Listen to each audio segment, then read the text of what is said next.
Hi friends, good morning. நான் இப்போ உங்களுக்கு ஒரு ஸ்டோரி சொல்ல போகிறேன். அது பிடிச்சிருந்தா லைக் பண்ணுங்கள். நான் படித்ததில் எனக்கு பிடிச்சிச்சு. ஒரு சிஷ்யன் ஒரு குருக்கிட்ட கேட்குறாரு, குருவே எனக்கு வாழ்க்கையில் மகிழ்ச்சி இல்லை, நான் என்ன தான் பண்ணுறது, எனக்கு ஏதாவது சொல்லுங்கள் அப்படின்னு சொல்லிட்டு.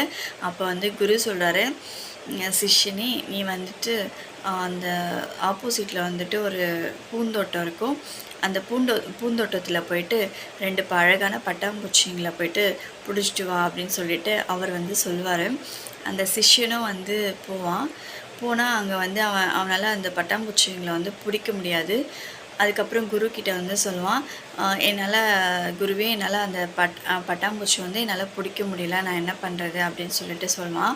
அப்போ குரு சொல்லுவார், சரி வா நம்ம அந்த தோட்டத்துக்குள்ளே போயிட்டு ரசித்து பார்க்கலாம் அப்படின்னு சொல்லிட்டு கூப்பிட்டு போவார். அங்கே கூட்டிகிட்டு போயிட்டு எவ்வளோ அழகாக இருக்குது அப்படின்னு சொல்லிட்டு எல்லோரும் சுற்றி பார்த்துட்டே இருப்பாங்க.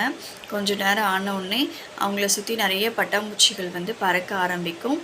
அப்போ அவன் இப்படி சும்மா எல்லாம் நிறைய பட்டர்ஃப்ளைஸ் பட்டாம்பூச்சி பறக்கிறதால கையை நீட்டிட்டு இப்படி பண்ணும்போது அழகான 2 பட்டாம்பூச்சிகள் அவன் கையில் உட்காரும்.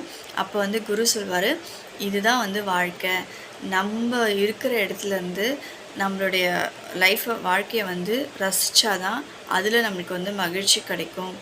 நம்ம தூரத்தில் நின்றுட்டு ரசித்தோன்னா அது நம்மளுக்கு கிடைக்காது. நம்ம வாழ்கிற வாழ்க்கையை நம்ம வாழும்போதே நம்ம ரசித்து வாழணும். அப்போ தான் நம்ம இருக்கிற லைஃப்பில் ஹாப்பியாக இருக்க முடியும், மகிழ்ச்சியாக இருக்க முடியும் அப்படின்னு சொல்லிட்டு சொன்னார். அதுக்கப்புறம் அந்த சிஷ்யன் ஓகே புரிஞ்சுக்கிட்டாரு. சரிங்களா, இதுதான் நான் படித்ததில் எனக்கு பிடிச்சது, அது உண்மையும் கூட. நம்ம நம்மளுக்கு என்ன இருக்கோ இதுதான் நம்மளுடைய இது அப்படின்னு சொல்லிட்டு நம்ம மைண்டில் ஃபிக்ஸ் பண்ணிட்டோன்னா நம்மளுக்கு நம்ம வாழ்கிற வாழ்க்கை ஹாப்பியாக இருக்கும்.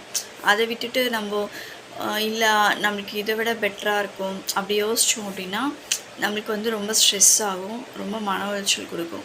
ஸோ இப்போ நம்ம நிலைமை இதுதான். ஸோ இதுதான் நம்மளுடைய சுச்சுவேஷன். ஸோ நம்ம இதில் தான் கண்டினியூ பண்ணி ஆகணும், இதில் தான் நம்ம வாழ்க்கை ஆகணும், இதில் தான் நம்ம அட்ஜஸ்ட் பண்ணி போகணுன்னு நம்ம டிசைட் பண்ணிட்டோன்னா அது நம்மளுக்கு மகிழ்ச்சியாகவும் ஹாப்பியாக இருக்கும்.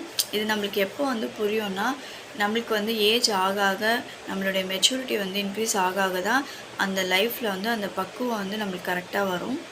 ஓகேங்களா, நான் இதை ரியலைஸ் பண்ணது. ஹாப்பி ஃப்ரெண்ட்ஸ், பாய். சப்ஸ்கிரைப் பண்ணுங்கள், கமெண்ட் பண்ணுங்கள். பாய் பாய்.